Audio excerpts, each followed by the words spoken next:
Yeah, go ahead if you'd like, but I'll keep going. Good afternoon, everyone, and welcome to the Delta Science Brown Bag Seminar, jointly hosted by the Science Program, Ecosystem Restoration Program, and the Surface Water Ambient Monitoring Program.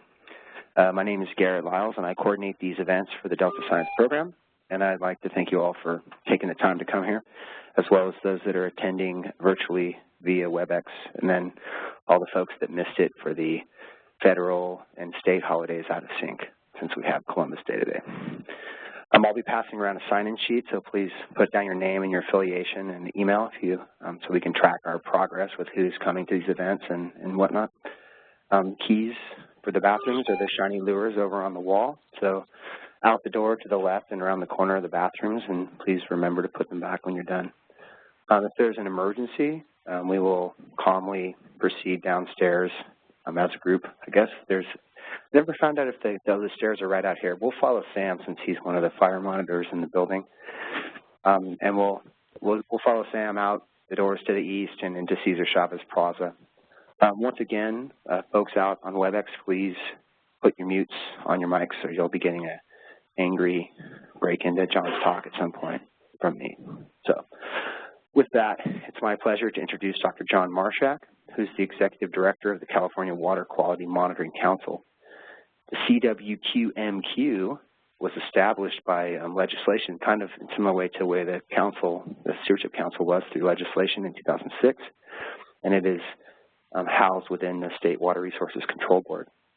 It has a pretty ambitious charge to improve the efficiency and effectiveness of water quality and associated ecosystem monitoring by fostering collaboration among the various entities, government-wise and otherwise, that collect water and environmental quality, associated quality data, and then make all that data available to a very broad audience via the internet. Prior to starting with the Water Board in 2008, Dr. Marshack spent 27 years with the Central Valley Regional Water Board in programs that were designed to protect the quality of surface and groundwater resources. He holds bachelor's and master's degrees in biochemistry from UCLA and UC Davis, respectively, and he has a doctorate in environmental science and engineering from UCLA. His efforts to coordinate and collaborate haven't gone unnoticed. He also is the appointed National Water Quality Monitoring Council representative for the Pacific Southwest region, which includes Arizona, California, Hawaii, and Nevada. So with that, I think it's safe to say that the ideas and goals that John will share today represent an important shared path forward to support environmental quality monitoring and in general environmental quality in California. So with that, welcome, John. Thank you, Garrett. Everybody here okay? Good. Okay, well, as Garrett mentioned, I'm here today to introduce you to the Monitoring Council. The Monitoring Council has been working for a number of years now. No, seems to be working. Closer? Okay, hold on. Little logistics here. For those of you on the phone, you can hear me better now, hopefully. Is that better? Good, okay. So as Garrett mentioned, the Monitoring Council has been working for a number of years to foster collaboration among those who monitor in California. And I'm here to introduce you to the Council, its work groups, its water quality portals, and the efforts that it has been going through to increase collaboration with those monitoring water quality and aquatic ecosystems. So we have federal, state, local agencies, water bond grant recipients, regulated dischargers, spending millions of dollars each year monitoring water quality and aquatic ecosystems throughout California. Those data are only useful if they're able to be turned into information so that we can determine the status of our water resources, health and welfare issues associated with water quality and aquatic ecosystems, and the progress of our agency mandates in order to manage our water resources. Unfortunately, our water quality and aquatic ecosystem monitoring efforts statewide need some help. There are inconsistent monitoring methods and ways to assess the data.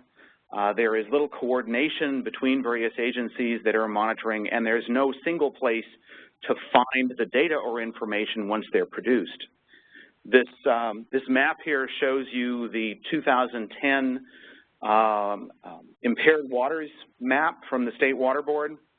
Each of the regional water boards, there are 9 of them in the state, do their own assessment of impaired waters and then submit those to the State Water Board, and they go on to US EPA under the Clean Water Act.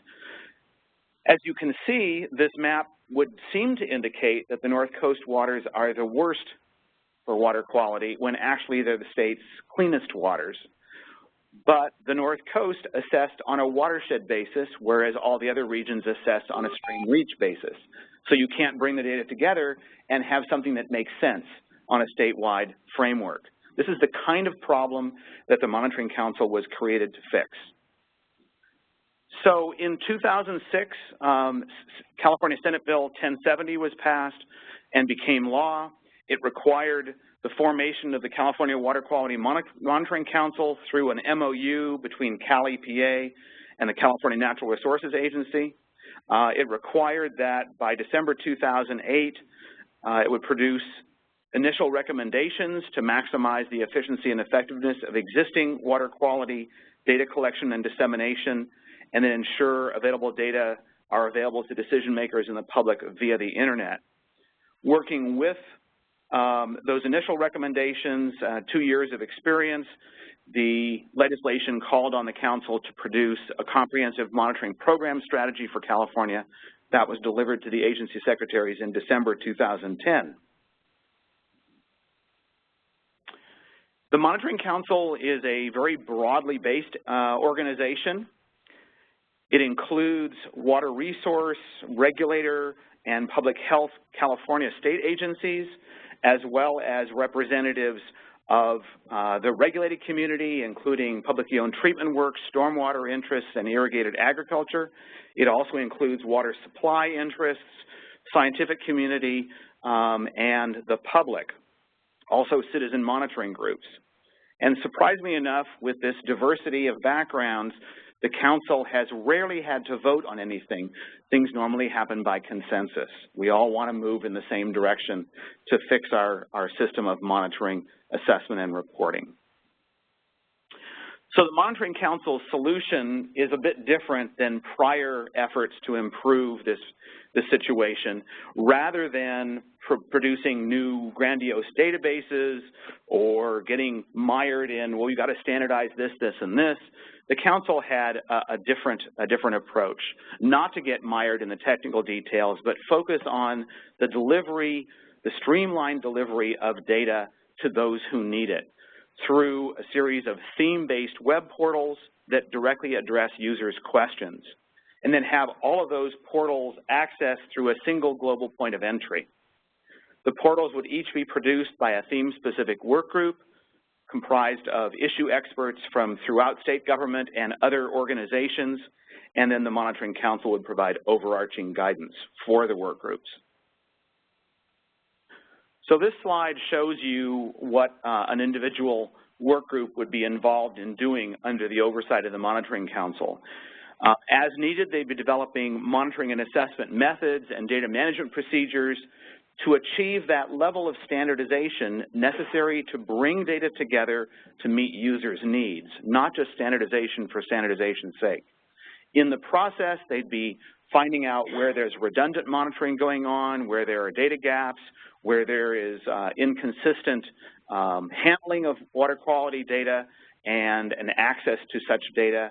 And in the process, actually delving in and finding out how we can coordinate our monitoring programs to make them more efficient and effective. So the comprehensive monitoring program strategy that I mentioned is on the web at this website.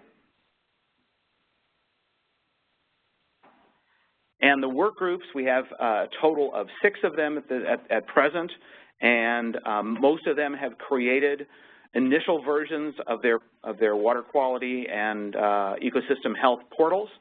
Those are all available through the My Water Quality website at the address shown here.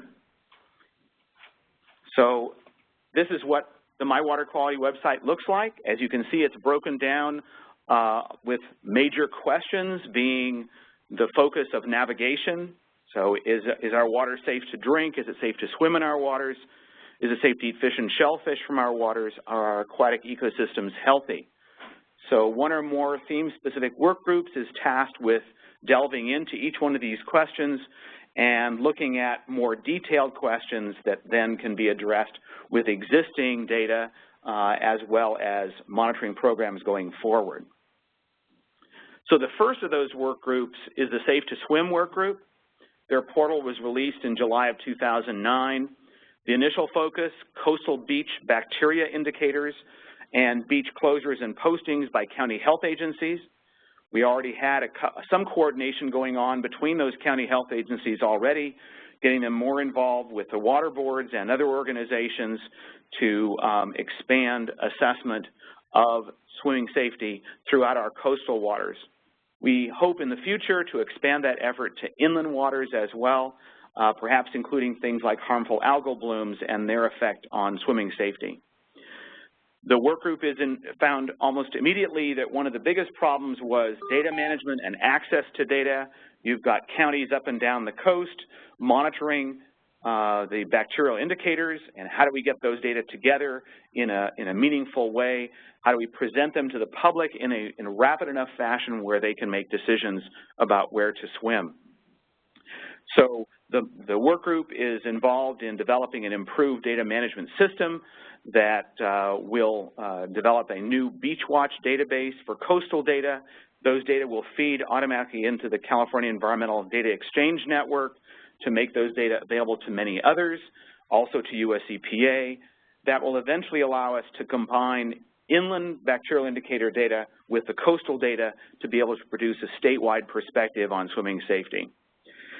The funding for the workgroup activities and the portal so far have been through the State Water Resources Control Board.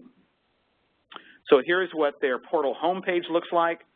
As you can see, one of the common features of the My Water Quality portals is you have some sort of graphic interface as well as a number of more detailed questions that are addressed by other pages within the portal. So again, questions are the way that you navigate through these portals.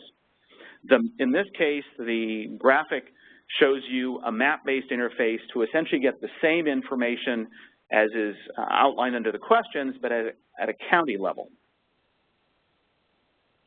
So one of the first things presented in this portal is information about the bacterial indicator data and beach closures and warnings by the county health agencies.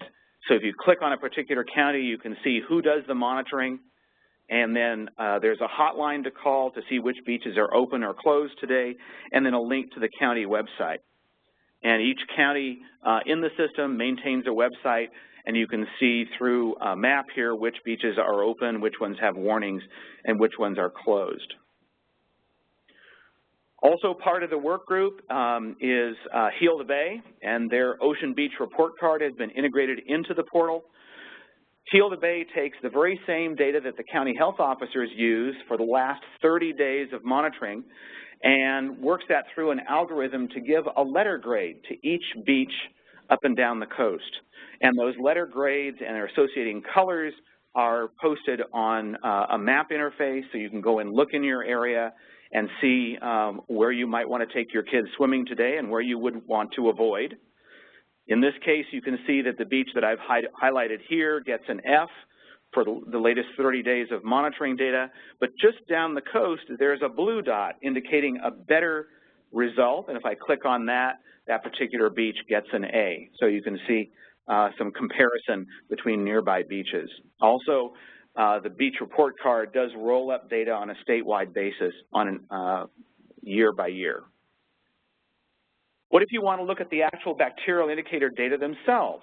Well, here's a map, part of the portal, that shows you all of the monitoring sites up and down the coast. If I zoom into a particular area and click on one of the monitoring stations, I can see where that station is located, who's responsible for monitoring it, and then actual monitoring data over time for the various bacterial indicators, toad coliform, fecal coliform, and enterococcus in this case. Another aspect of the portal is that, and for all the portals, is if there are multiple ways of showing the information that are reasonable, they should be shown. So here's another way of looking at the very same data. In this case, we're looking at what waters are listed as impaired under the Clean Water Act for the swimming beneficial use. So all the water bodies listed in red have such impairment listings under the Clean Water Act. Many of them have total maximum daily loads that are either are being produced currently or have been approved by EPA or are in some form of implementation to get the water body back into compliance with water quality standards. So clicking on one of the water bodies on this map of the portal shows you what is the source of the water quality problem, how much of the water body is affected, is there an approved TMDL, and then by clicking you can get direct access to the TMDL report from the map. Another area of the portal looks at what are we doing to improve swimming safety. In this case, a map showing the Clean Beach Initiative grants that have been awarded for water quality improvement projects up and down the coast that would affect swimming safety. We can zoom in on a particular location shown on the map and see what is the project involved, how much money and from what source that money is coming from in order to correct the problem, contact information, and then a direct link to progress reports about that particular grant study. The second work group under the Monitoring Council is the Bioaccumulation Oversight Group. Their portal was released in December 2009. Their initial focus and their main focus to date are threats to human consumers of sport fish. However, they are beginning to study the threats of contaminants in fish to other aquatic life and wildlife. The work group has developed its own monitoring and assessment strategy to coordinate monitoring, assessment, and reporting. They've developed the first comprehensive statewide survey of contaminants in sport fish throughout California waters, which led to the development of the first statewide advisory on eating fish from lakes and reservoirs by the Office of Environmental Health Hazard Assessment. The work group utilizes standard methods for monitoring and QA from the Surface Water Ambient Monitoring Program. Their data are managed through the California Environmental Data Exchange Network, and funding comes from the water boards as well as US EPA through SWAMP. So here's the home page of their portal, similar to the Safe to Swim portal, where you have a map-based interface to get information on a county basis, as well as more detailed questions in the questions answered box. So one of the first things we look at are the fish consumption advisories. How many meals of what fish are safe to eat from what water body? So we have a map interface to those advisories. Any water body in purple has an advisory. We can click on it. In this case, we can see the Lower Feather River has an advisory because of mercury. If you click on the advisory link, you go right to a pictogram that shows you very readily which fish and how many servings per week are safe for consumption. Also shown are those that have sufficient omega-3 fatty acids to be heart healthy. If you're interested in the raw data itself, another map in the portal presents those data, contaminants in fish. You can look at individual species. You can look at individual contaminants. You can adjust the year range you're interested in. And then the contaminants are grouped based on contaminant ranges, usually linked back to the consumption advisories. How many meals per week are safe to eat? If I zoom in to, for example, Lake Oroville, you can click on the monitoring station and get the actual monitoring data contaminants in sport fish, in this case mercury, between 2007 and 2008. Let's say you look at those data and you think, that looks a little high to me. Maybe I don't want to go fishing at that water body, but is there some place nearby that does a better job? Well, there's a nearby location tab at the top, and if you click on that, here you get a comparison of nearby water bodies and their maximum mercury concentrations in sport fish. So you can make an educated choice about where to go fishing today. There's also information in the portal about the sources of these contaminants. the risks of eating contaminated fish and shellfish, and then what individuals can do to reduce their risks. The first work group of the Monitoring Council to look at ecosystem health is the California Wetland Monitoring Work Group. It's a partnership of 24 state and federal agencies and non-governmental organizations that looks at coordinating wetland monitoring and assessment throughout California. Back in 2010, California was tasked with coming up with an answer, what is the net loss of wetlands over time? And data came from a number of different agencies and organizations to try and address that question, but because there was no consistent definition of what a wetland was, you couldn't put data together from the Department of Fish and Wildlife, Department of Water Resources, the water boards, and others in any meaningful way. They couldn't answer the question. So this work group has been trying to address that issue for a number of years now. So again, under the overarching guidance of the Monitoring Council, funding comes from US EPA through grants from the water boards and also from the Coastal Impact Assistance Program. The work group has developed a number of tools and products to help coordinate monitoring and standardize such that we can bring monitoring data and assessment information together from a wide variety of organizations. First of all, they've developed a wetland and riparian area monitoring plan, a framework for monitoring, assessment, and reporting based on the level 1, 2, 3 framework of US EPA. They've developed a level 2 assessment method, monitoring and assessment method called the Rapid Assessment Protocol, or CRAM, cost-effective and defensible method for monitoring wetland condition.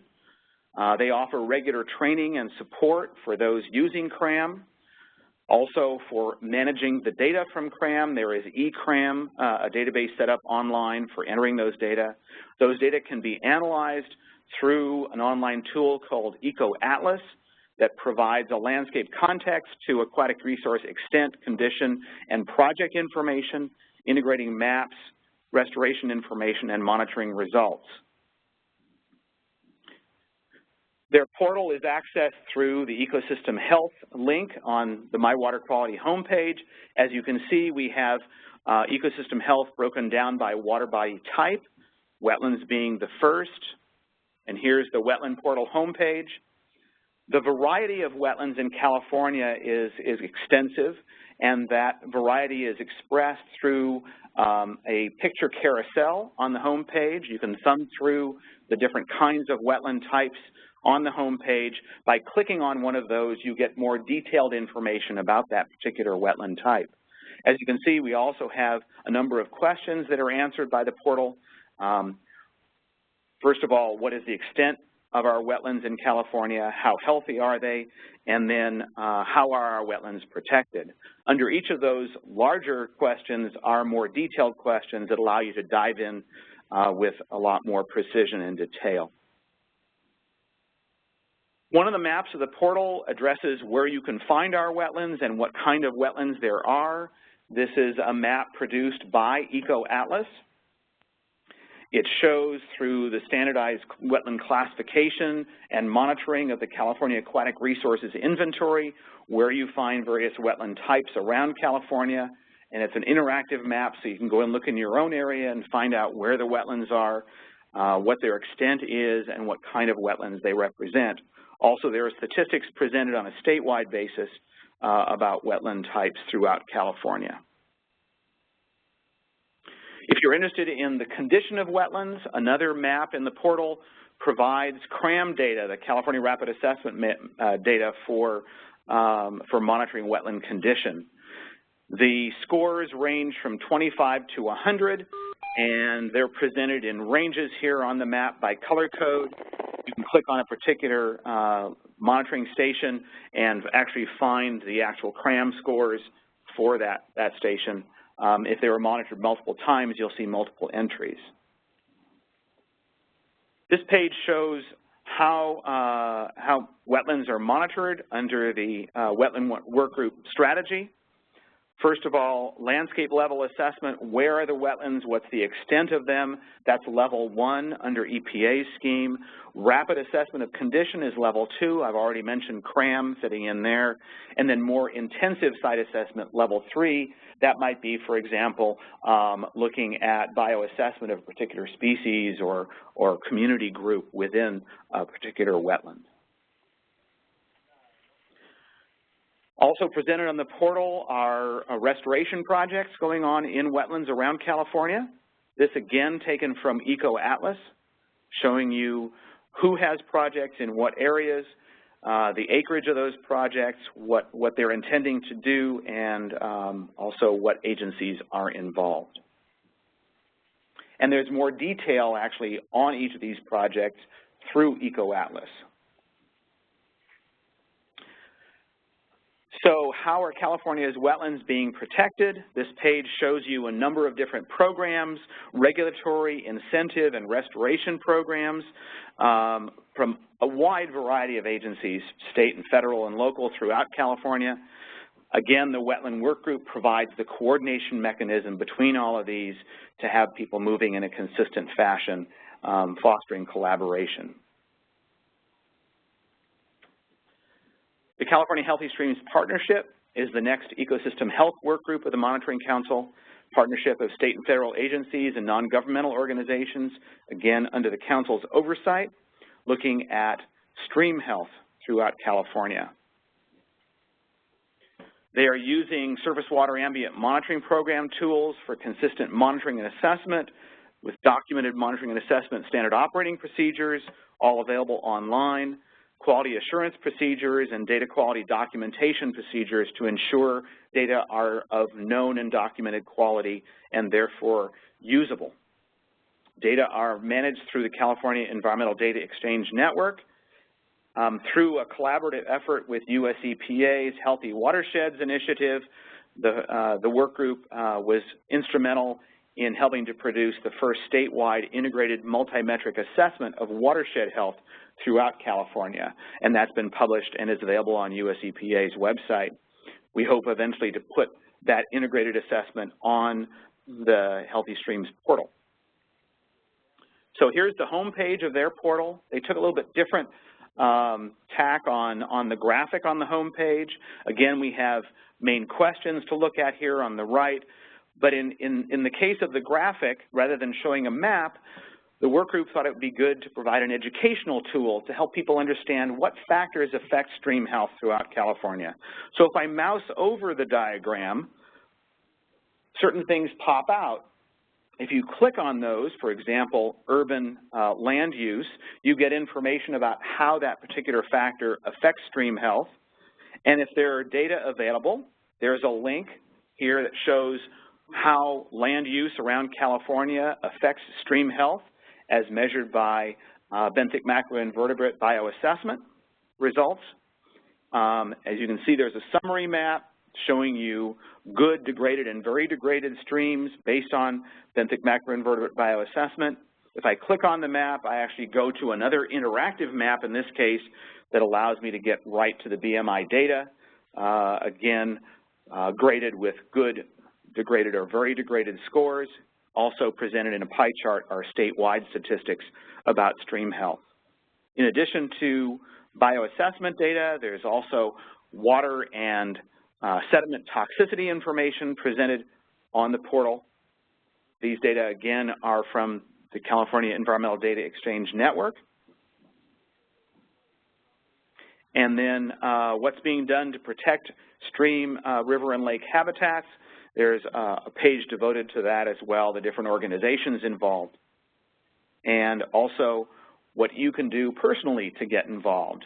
For example, with a local stewardship organization that monitors stream health in your area. The third ecosystem health work group under the Monitoring Council is the California Estuary Monitoring Work Group. The logos here show you who the work group members are. Their initial focus is not a statewide basis. It's smaller than that. It's looking at the most important estuary on this side of the continent, the San Francisco Bay Delta Estuary. So their portal is intended to be initially educational. What is an estuary? Where are they? What are the food web relationships? Looking at estuary health, conditions of major biological resources within the Bay Delta, drivers of those biological resource patterns, and then detailed data on physical, hydrologic, chemical, and meteorological factors affecting the health of the San Francisco Bay Delta estuary. So this is what they're currently working on. Their initial portal is up on the web. Initial leadership and funding has been provided by the state and federal contractors water agency, coordination through the interagency ecological program for monitoring, assessment, and reporting, data visualization through an organization called 34 North. They're responsible for another web-based system called Bay Delta Live you might be familiar with. They've provided the work group with website support and tools to help the work group bring data and information together to tell stories about the Bay Delta, and they also host the portal information. They're also looking at the potential use of EcoAtlas for tracking restoration projects throughout the Bay Delta, and that concept has been endorsed by the Sacramento-San Joaquin Delta Conservancy, a member of the work group. So here's the estuary portal.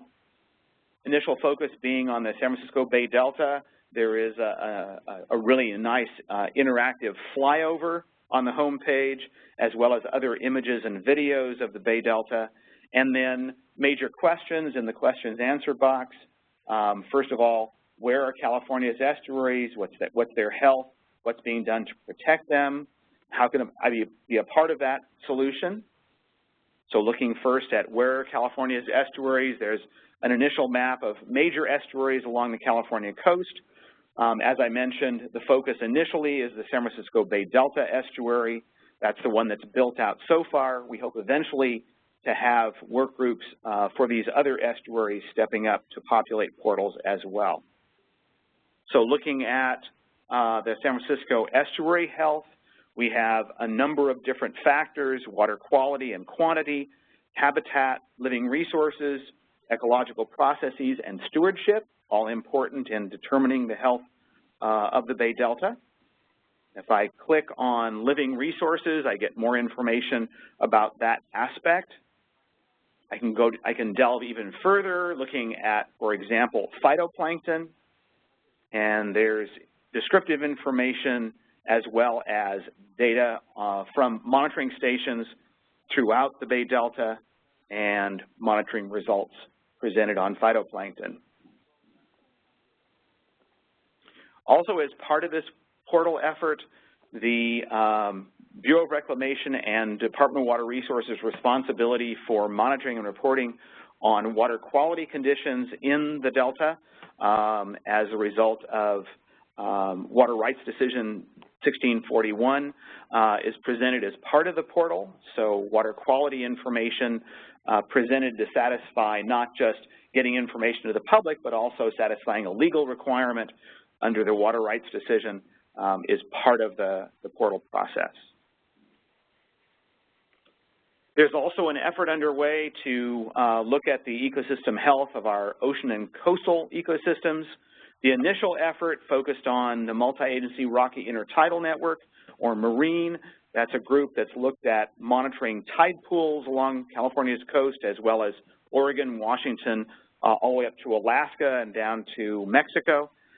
Their data are managed through UC Santa Cruz, and they helped to develop a portal based on their data for California's tide pools in October of 2013.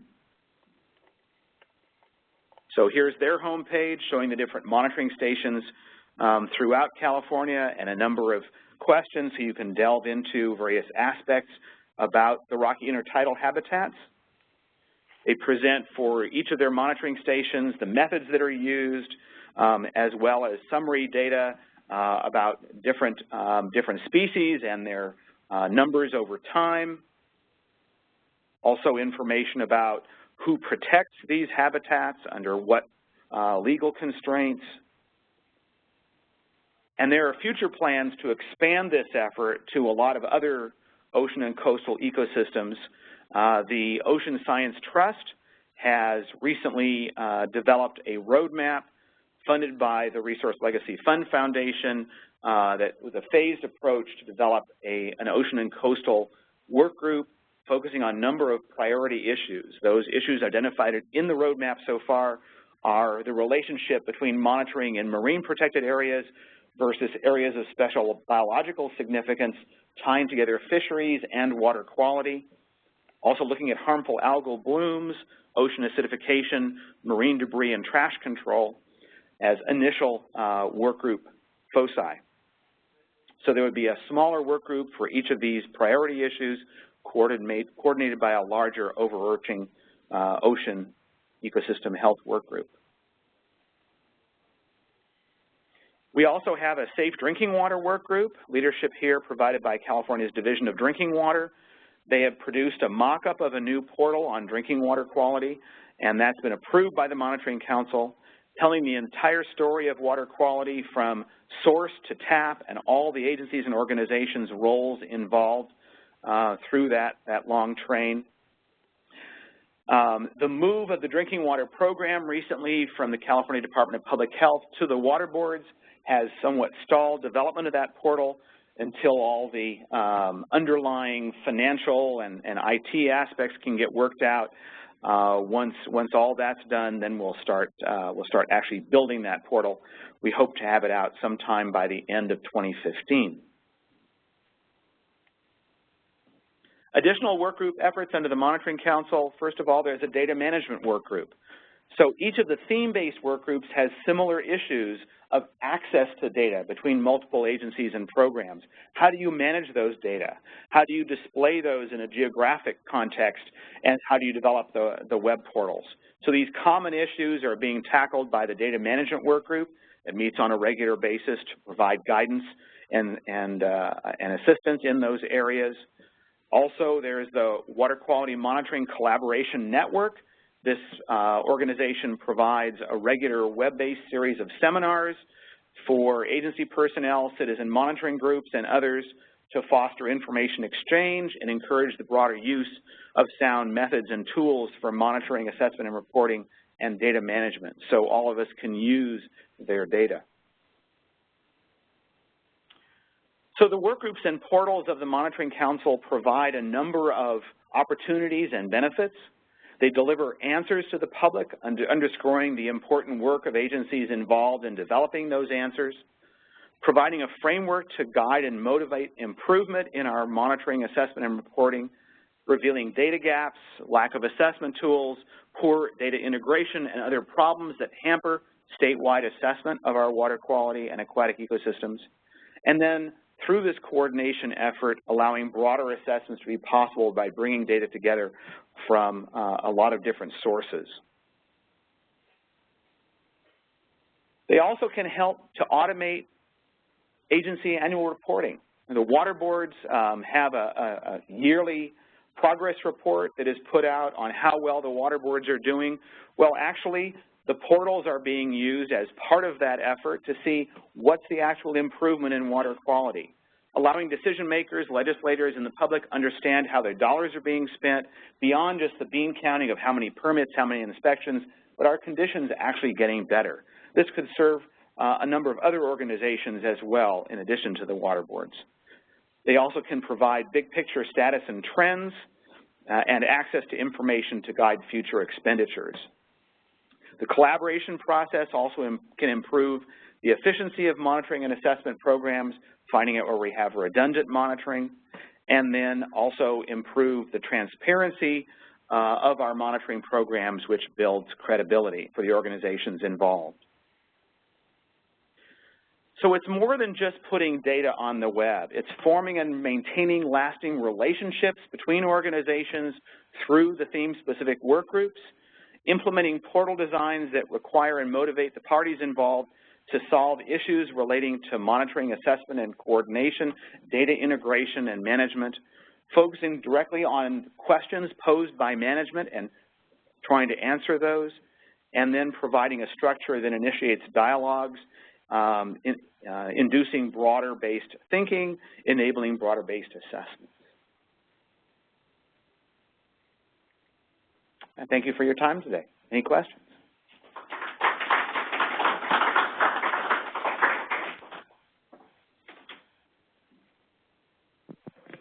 Any questions? Yes, thank you for the presentation.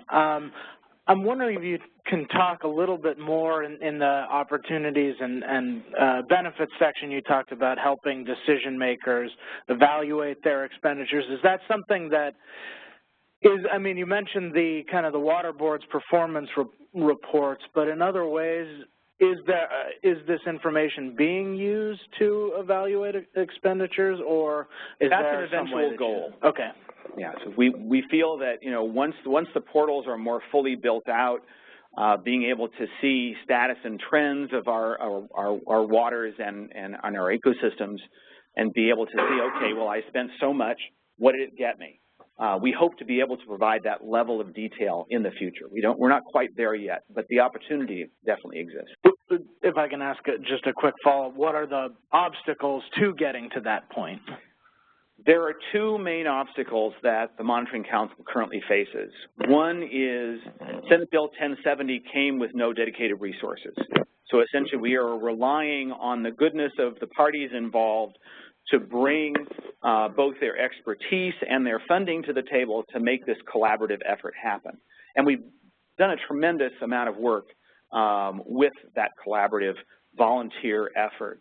But definitely having a dedicated funding source would make it a lot easier. As you can imagine, taking people away from their day-to-day tasks to attend meetings, to bring their data together with parties from other organizations, it takes time. It takes staff time as well as resources.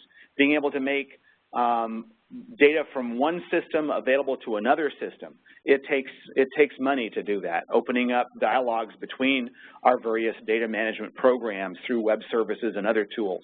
So it would really be nice to have a dedicated source of funding, and that's something that the Monitoring Council is advocating for. Another issue is uneven endorsement of the Monitoring Council strategy among the various organizations that could be involved throughout state government. The water boards have pretty much bought in, state and regional water boards, and that was really pushed by the legislation itself, which required the water boards to administer the council. A number of other organizations have stepped forward. The Department of Water Resources actually have hired Chris Jones here in the front row at halftime to be another staff to the Monitoring Council to help the coordination efforts and the work groups moving forward. The state and federal water contractors have come forward with funding. US EPA, through a number of their grant programs, have provided funding and support. But some organizations really haven't stepped up yet, and we need to work on that. So Chris and I will be going from agency to agency, giving them a similar briefing and encouraging them to get their staffs more involved. So we have a lot of work to do. We've just really scratched the surface. Thank you, John. I'm curious if there has been much discussion either at the council level or among the working groups to try to look more upslope to better understand the relationship between land use activities and water quality. There has been some. As I showed you, they're looking at the benthic macroinvertebrate bioassessment data. There's been some effort to overlay that with land use patterns upstream of those monitoring locations and actually get an inference on how land use can affect the health of our streams based on bioassessment data. I know some of the other work groups are also looking to do similar things with their data. This is one area where I think EcoAtlas can be a really valuable tool in that allows you to take monitoring data and overlay it with land use information and other data that can, give you some of those insights. The more we can bring these data and tools together, the more we can elucidate about, what our monitoring is telling us.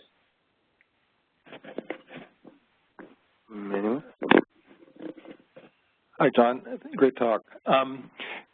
There was a database called Domestic Source Water Assessment Program that had information online about where water was being drawn for drinking water and the quality.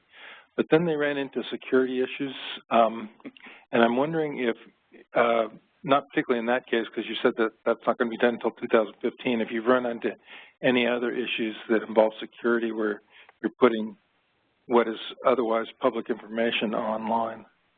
The area we've run into it the most has been in the drinking water area. Because of security issues, we can't actually show on a map the actual source locations, whether they be surface water intakes or wells. That has been a barrier so far to being able to do a good job of presenting those data. We hope to overcome some of that in the near future. I know that with the drinking water programs move from the Department of Public Health to the water boards, some of those restrictions are being reevaluated. Are they really necessary in order to protect our water supplies? Can we be a little more open about the data and being able to present it to the public? The Safe to Drink work group is committed to trying to bring those data and others to the new portal that they'll be building in 2015. I really haven't seen that particular security issue raised with other data sources to date. But I know that some investigators are, very much protective of their data. Well, I don't want to release my data until I've analyzed it thoroughly myself and written and had published my own papers. We're hoping, again, to move to a more collaborative frame of reference where people are willing to share their data and get more out of it in a more real-time manner. So it takes time. That's definitely an issue we have to tackle. Thank you, John. This is more of a comment and not so much of a question, but I think it's become apparent that you've laid a lot of significant groundwork in a mere 6 years since the first report to the two secretaries came out. So I just want to thank you, because without your personal energy, we wouldn't be anywhere near as close as we are now. Thank you. And then a second comment deals with the fact that there's a lot more work to be done, and I think you have our commitment from the Delta Science Program to help in any way we can. Thank you. Our goal really is to integrate this collaborative mechanism into the way that our organizations do business on a day-to-day basis, rather than, well, I have my own mandates to do this monitoring and assessment, and I'll do that by myself. Rather, let's come together and share our commonalities and also be able to share our data and information more readily. This is the way we normally do things. These work groups ought to be just a part of each agency's just their day-to-day mechanism. So we hope to get there at some point. Thank you. I think we have somebody raised their hand on WebEx. It's a new event for us. I believe Nicole. Yes. Yeah, go ahead. That was me. Can you hear me? Yes. My question has to do with whether or not, so I work at POW in Sacramento, and wondering about the potential, well, I guess we do our own reporting, and is it the electronic reporting that we do that's compatible? Are we using the same type of a system? Like the water boards are receiving data from various agencies, and I apologize for the sound here. I'm at a Starbucks. Oh. You're breaking up a little bit. I'm not catching every word you're saying. Can you maybe try again without the background music? Yeah, yes. Get some music on in the background. background. Yeah, no, I apologize. My question has to do with whether or not there's an integration within the state for POTWs, the reporting that we already do. So you mentioned annual reporting. That's the water boards reporting to the EPA. That is integrated, and that's something that's one of the goals. And I'm wondering if that's the same for the agencies that are reporting to the state. We're little by little moving to bring data together from various sources. You mentioned the PHWs and their monitoring. Those data go into a different data system at the water boards than the ambient monitoring data do. So our database folks are in the process of developing a crosswalk between those two data systems at the water boards so that we can combine reporting data on ambient waters, on our receiving waters from the PHWs, as well as our surface water ambient monitoring program data. We also are linking up those data systems with the US EPA and USGS Water Quality Exchange a national effort to bring data together. I know the Drinking Water Program also has a water quality exchange sharing mechanism in place. Department of Water Resources has a grant to link their water data library to the water quality exchange. I think the more organizations that do that kind of linkage, the more all of us can get access to each other's data. Some of the challenges are documenting the quality of those data and having a source tag stay with the data as it moves through the system so we know where it came from and be able to assess, are the data of a usable quality for the answers that I'm trying to get. I see, so the metadata. And okay, so that's right. Thank you very much. I also appreciate the effort that you've been made. I've learned a lot through your work groups, or through your website, actually. Terrific. But that's all. Thank you.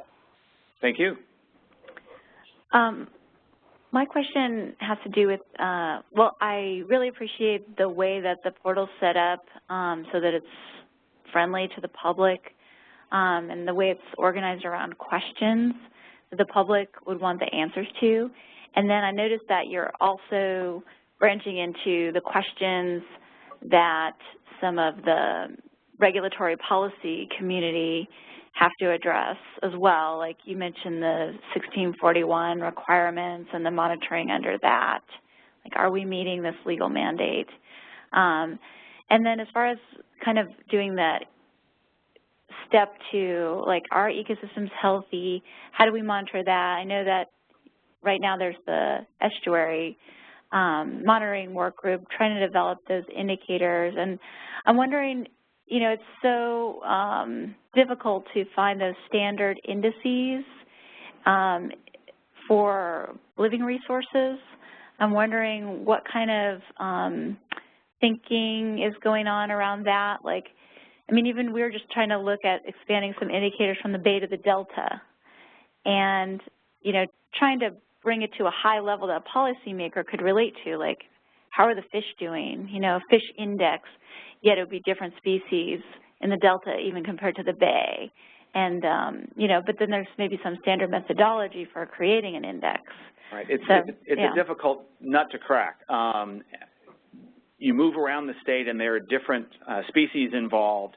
Even if you look just at that one narrow area of the rocky intertidal habitats along the coast, the organism assemblages vary as you move up the coast. So being able to put together an index that says how healthy our tide pools are is a difficult thing to do on a statewide basis. But each of these work groups is working toward that goal from a number of different perspectives. I know the Healthy Streams Partnership is looking at integrating a number of different indicators, whether it be toxicity data, benthic macroinvertebrate data, chemistry, water chemistry data, physical habitat, to try and develop actually a scorecard that will show you not only an overall score for that, but each of the component scores within. The California Rapid Assessment Method, CRAM, is an assemblage of more narrowly focused questions that then have an overall score that's presented as well, but you can get into the individual components such as, you know, physical habitat and buffer zones and, you know, other things like that. So each of the work groups is grappling with that. I think there probably is no one best way to do it, but if we can bring enough people together to agree on a particular method, I think the information will wind up being useful.